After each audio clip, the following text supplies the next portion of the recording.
आपका personal experiences जो रहे हैं आपके कश्मीर में बड़े होने के, कश्मीर के दिनों के, वो क्या एक्सपीरियंसेस आप शेयर करेंगे? और आपके एक्टिविज़म में जो आप अपना इतना आवाज़ उठाते हैं या अपना इतना वोकल हैं इशूज़ को लेकर के, बहुत डंकी की चोट पे अपने फैक्ट्स के साथ अपने पॉइंट्स रखते हैं, कितना बड़ा रोल प्ले करता है वो एक्सपीरियंस इस एक्टिविज़म को शेप करने में?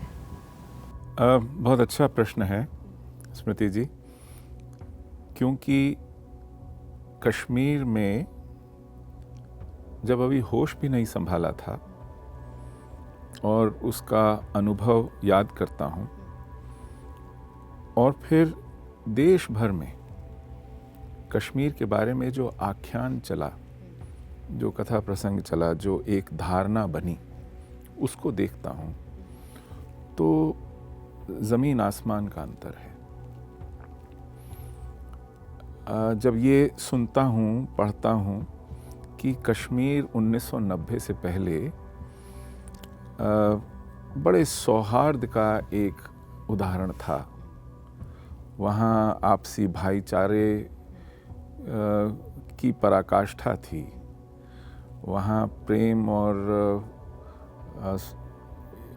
एक दूसरे के साथ अच्छे व्यवहार की जैसे शहद की नदियाँ बहती थीं। वो सूफ़ी तारतम्य का और सौहार्द का एक अनूठा उदाहरण था। मतलब ऐसा पाखंड, इस तरह की लीपापोती मुझे नहीं लगता किसी और क्षेत्र या किसी और समाज या किसी और समुदाय या उसके अनुभव को लेकर के कभी हुई हो। हमने जिस तरह इतिहास की पुस्तकों में अपने इतिहास को तोड़ा मरोड़ा है, झुठलाया है, उससे कहीं अधिक पाखंड हमने कश्मीर के विषय में किया है। किसी ने ये नहीं पूछा कि ये 100% हिंदू आस्था का केंद्र कश्मीर, भारतीय ज्ञान परंपरा के उद्गम का क्षेत्र, संस्कृत के अधिकांश साहित्य के सृजन का क्षेत्र, यह कश्मीर पिछले 600 सालों में पूर्णतया हिंदू, सनातनी, वैदिक, आगमिक इस संस्कृति की पृष्ठभूमि का क्षेत्र आज हिंदू विहीन कैसे हो गया? रातों रात तो नहीं हुआ। अगर ऐसा ही होना था तो शेष भारत में क्यों नहीं हुआ? कश्मीर में ही क्यों हुआ? इस पर जिस तरह का पर्दा डाला गया, जिस तरह का झूठ बोला गया,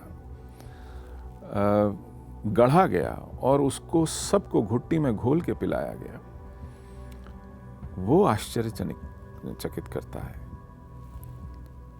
क्योंकि मैं बचपन में खेलने भी जाता था तो नानी कहती थी कि किसी से झगड़ा मत करना वरना नहीं जाने दूँ। अब बच्चों में आपस में तो तू मैं होती ही है, बारी को लेकर, किसी और चीज़ को लेकर। आप कैसी भी बेईमानी हो सह जाइए, कुछ भी कहा जाए सुन के अनसुना कर दीजिए, झगड़ा मत कीजिए। माताओं को डर लगता था कि आप सुरक्षित वापस आएंगे कि नहीं, आप चोट खाएंगे, पीटे जाएंगे, क्योंकि आपकी जो पहचान है उसको लेकर के एक द्वेष है। आपको चिन्हित किया जाता है कि आप हिंदू। और हम उन दिनों मोहल्लों में 50 घरों का मोहल्ला है तो 2 या 3 घर, 4 घर ऐसे छितरे हुए थे पूरे घाटी में और सहमे हुए रहते थे। एक कार्यक्रम हुआ था आज से कोई 10-12 साल पहले हिंदी चैनल पर हमारे निष्कासन को लेकर, तो यही प्रश्न आया कि आप तो वहाँ सदियों से रह रहे थे, तो हमारे एक बहुत वयोवृद्ध विद्वान लेखक विचारक हैं डॉक्टर तोश खानी, उन्होंने टोका, उन्होंने कहा रह नहीं रहे थे, सह रहे थे। इतने द्वेष, इतनी आक्रामकता, इतनी घृणा के बावजूद यदि आप अपनी पहचान को, अपनी अस्मिता को, अपनी आस्था को बनाए रखते हैं, उसको ढकते छुपाते नहीं हैं, आप माथे पर तिलक लगाकर निकलते हैं, आप अपने मंदिरों में पूजा करते हैं, अपने उत्सव मनाते हैं, तो उसके लिए जिस साहस की आवश्यकता है, जिस प्रतिरोध की, जिस रेजिस्टेंस की आवश्यकता है, उसको किसी तरह संजोकर जीते हैं, पीढ़ियां पालते हैं। इसका मतलब ये नहीं है कि सब ठीक ठाक है। समय समय पर वहाँ ऐसी घटनाएं हुई कि पूरे समुदाय का मनोबल टूट जाए, कमर टूट जाए, निकलना पड़ जाए।